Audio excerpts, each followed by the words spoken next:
नमस्कार, आप देख रहे हैं यूके 24 न्यूज और मैं हूं आपके साथ रश्मि पांडे। आइए फटाफट अंदाज में जानते हैं आज देश प्रदेश में क्या कुछ रहेगा खास। G7 समिट में पीएम मोदी का संबोधन। प्रधानमंत्री नरेंद्र मोदी आज से शुरू हो रहे G7 सम्मेलन को संबोधित करेंगे। प्रधानमंत्री इस बैठक में वर्चुअल तौर पर ही शामिल होंगे। बैठक में कोरोना वायरस से निपटने को लेकर बैठक में चर्चा होगी। ये सम्मेलन 11 से 13 जून तक ब्रिटेन में आयोजित किया जा रहा है। Monsoon alert. देश में मॉनसून के दस्तक देने के बाद दक्षिण पश्चिम मॉनसून अब उत्तर पूर्वी भारत की ओर बढ़ चुका है। इसका असर आज उत्तराखंड में भी देखने को मिलेगा। प्रदेश के अनेक स्थानों पर भारी बारिश होने की संभावना है। प्रदेश में अगले 4 दिनों तक हल्की बारिश का दौर जारी रहेगा। पूरे बाजार खुलेंगे। कोरोना संक्रमण के मामले कम होने के बाद आज पूरे बाजार खुलने को लेकर सरकार ने आदेश दिए हैं। उत्तराखंड में अब हफ्ते में 3 दिन पूरे बाजार खुलेंगे। सुबह 8 बजे से शाम 5 बजे तक बाजार खोले जाएंगे। इसके बाद 14 जून को राज्य के सभी जिलों में बाजार खुलेंगे। बढ़ती कीमतों पर कांग्रेस का प्रदर्शन। पेट्रोल डीजल की बढ़ती कीमतों को देखते हुए कांग्रेस आज पूरे देश में विभिन्न पेट्रोल पंपों के बाहर सांकेतिक प्रदर्शन करेगी। प्रदेश की 70 विधानसभाओं में भी ये प्रदर्शन होगा। कांग्रेस के हजारों कार्यकर्ता इस प्रदर्शन में भाग लेंगे। मंत्री लेंगे बैठक।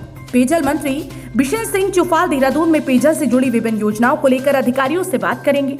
इसके साथ ही कोविड-19 को लेकर कोटद्वार विधानसभा की विभिन्न व्यवस्थाओं के अधिकारियों से फोन पर जानकारी लेंगे। कोरोना वॉरियर्स को श्रद्धांजलि। उत्तराखंड में कोरोना के कारण मरने वाले कोरोना वॉरियर्स पुलिसकर्मियों को विभाग के अधिकारी देहरादून पुलिस लाइन में श्रद्धांजलि देंगे। राज्य में अब तक सैकड़ों पुलिसकर्मियों के संक्रमण के चलते मौत हो गई है। आज से दौड़ेगी देहरादून काठगोदाम जनशताब्दी।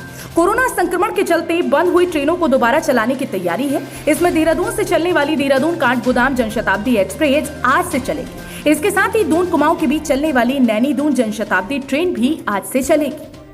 कुमाऊं आदर्श बसों का संचालन। प्रदेश में लगे कोविड कर्फ्यू के कारण पहाड़ों पर कुमाऊं आदर्श की बसों का संचालन बंद कर दिया गया था। आज से नैनीताल कुमाऊं आदर्श मोटर यातायात अपनी बसों को शुरू करेगा।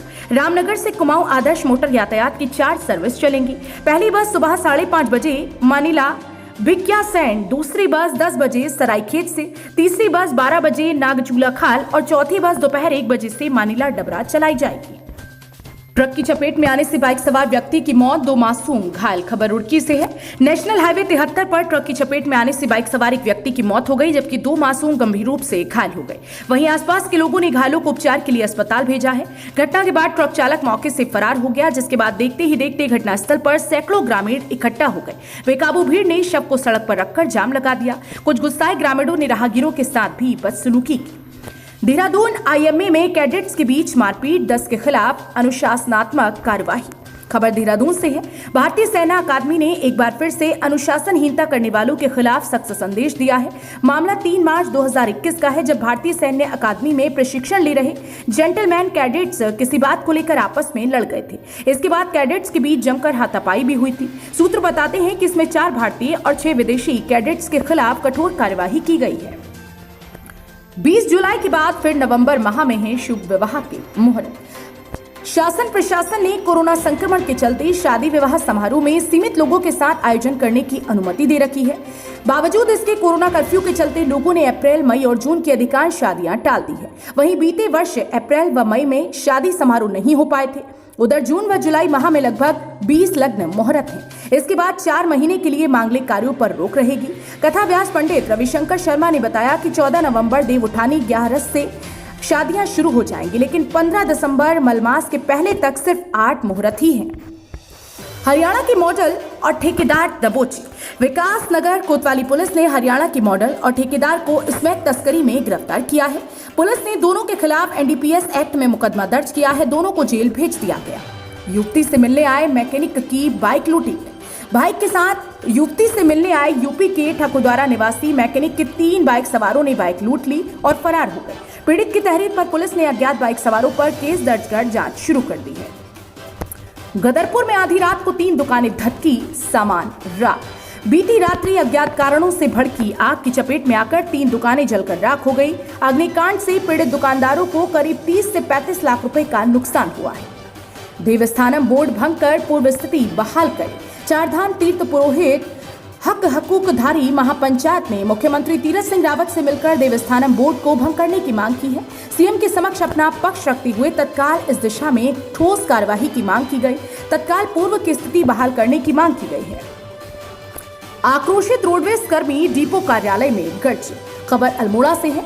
5 माह के लंबित वेतन का भुगतान समेत 8 सूत्रीय मांगों को लेकर रोडवेज कर्मियों ने मोर्चा खोल दिया है। नाराज कर्मियों ने प्रांतीय आवाहन पर 2 दिवसीय धरने के पहले गुरुवार को रोडवेज कर्मचारी संयुक्त परिषद के बैनर तले डिपो कार्यालय में धरना दिया। सरकार के खिलाफ नारेबाजी की। मांग पूरी न होने पर आंदोलन तेज करने की चेतावनी दी। रिक्त सरकारी पदों को भरेगी सरकार, यतीश्वरा नंद। सितारगंज में चीनी मिल का निरीक्षण करने पहुंचे गन्ना एवं चीनी उद्योग राज्य मंत्री स्वामी यतीश्वरानंद ने कहा कि प्रदेश सरकार सरकारी कार्यालयों सभी रिक्त पदों को भरेगी। इसके लिए विभागाध्यक्षों से जानकारी ली जा रही है।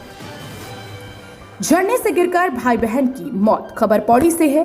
पौड़ी तहसील क्षेत्र के कोट ब्लॉक में भाई और बहन की झरने में गिर जाने के कारण मौत हो गई। दोनों बच्चे अपने गांव सिरौली से ननिहाल रखोड़ आए थे। सरहद की निगरानी को तैयार 425 जाबाज। कमांडेंट परेड में कदम कदम बढ़ाए जा, खुशी के गीत गाए जा, ये जिंदगी है कौम की गीत पर जब जेंटलमैन कैडेट्स ने कदम से कदम मिलाकर ड्रिल स्क्वायर पर परेड की तो उनका जोश और जज्बा देखते ही बन रहा था। परेड में उन्होंने पग भरा तो हेलीकॉप्टरों से उन पर पुष्प वर्षा की गई। IMA commandant lieutenant general Harendra Singh ने परेड की सलामी ली और भावी अफसरों में जोश भरा। भाजपा की नीतियों ने बढ़ाई बेरोजगारी। पूर्व मुख्यमंत्री हरीश रावत ने मेट्रो रेल प्रोजेक्ट और प्रदेश में बेरोजगारी को लेकर राज्य सरकार पर सवाल उठाए हैं। उन्होंने राज्य सरकार और भाजपा को आत्ममंथन करने की सलाह दी। मालदीवता के पास बारिश ने मचाई तबाही। मालदीवता के पास बुधवार देर रात तेज बारिश से उफनाया बरसाती गदेरा गुरुवार सुबह जोल शेर की गांव में तबाही लाया। निर्माणाधीन शेर की बौंठा रसुणा सड़क का मलबा कई घरों में जा घुसा। साथ ही कदुखाल धनौल्टी समेत कई गांवों को जोड़ने वाली सड़क बंद हो गई है। गुस्साए लोगों ने वहां पहुंचे कैबिनेट मंत्री गणेश जोशी, जनप्रतिनिधि और PMGSY के अफसरों को घेर लिया। लोगों ने खूब खरी खोटी सुना दी। इसके बाद मंत्री ने PMGSY के जेई को सस्पेंड करने के साथ ठेकेदार पर कार्यवाही को कहा।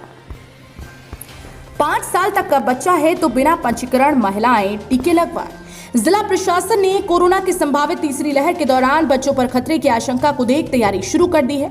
जिन महिलाओं के बच्चे 5 या इससे कम उम्र के हैं वे बिना पंजीकरण सीधे केंद्र पर वैक्सीन लगवा सकती हैं। ऐसे केंद्रों पर टीम उनका पंजीकरण करेगी।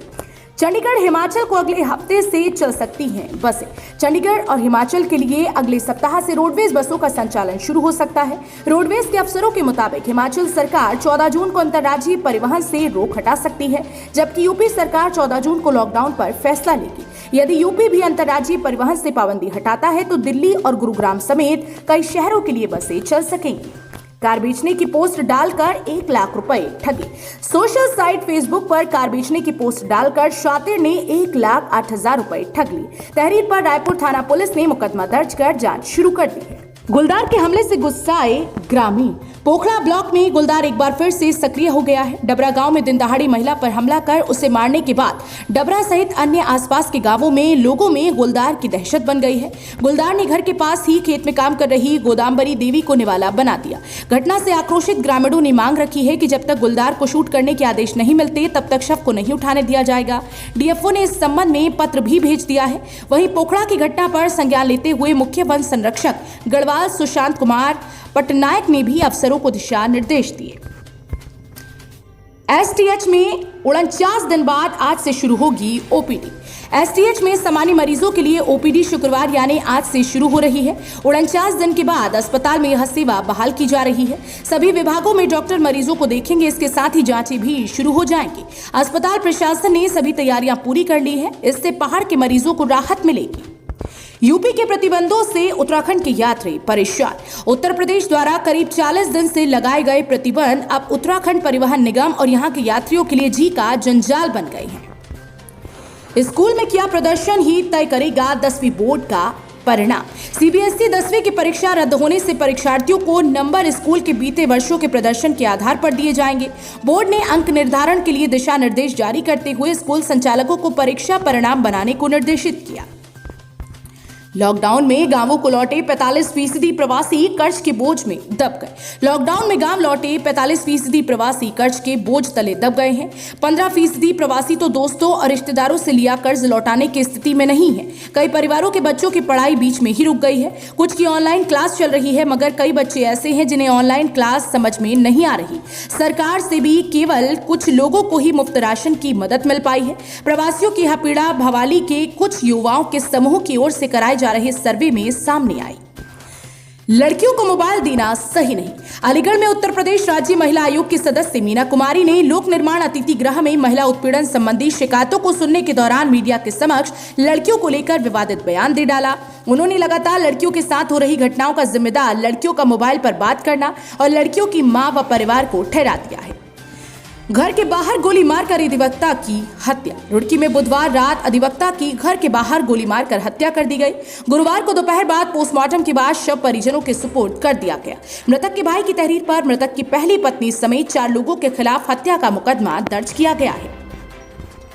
नेपाल सीमा से 7 लाख के अवैध कपड़े बरामद। बनबसा स्थित भारत नेपाल सीमा के पास से पुलिस को 7 लाख कीमत के अवैध कपड़े बरामद किए गए हैं। हालांकि अंधेरे का फायदा उठाकर तस्कर फरार हो गए। पकड़े गए सामान को पुलिस ने आवश्यक कार्यवाही के लिए कस्टम विभाग के सुपुर्द कर दिया है।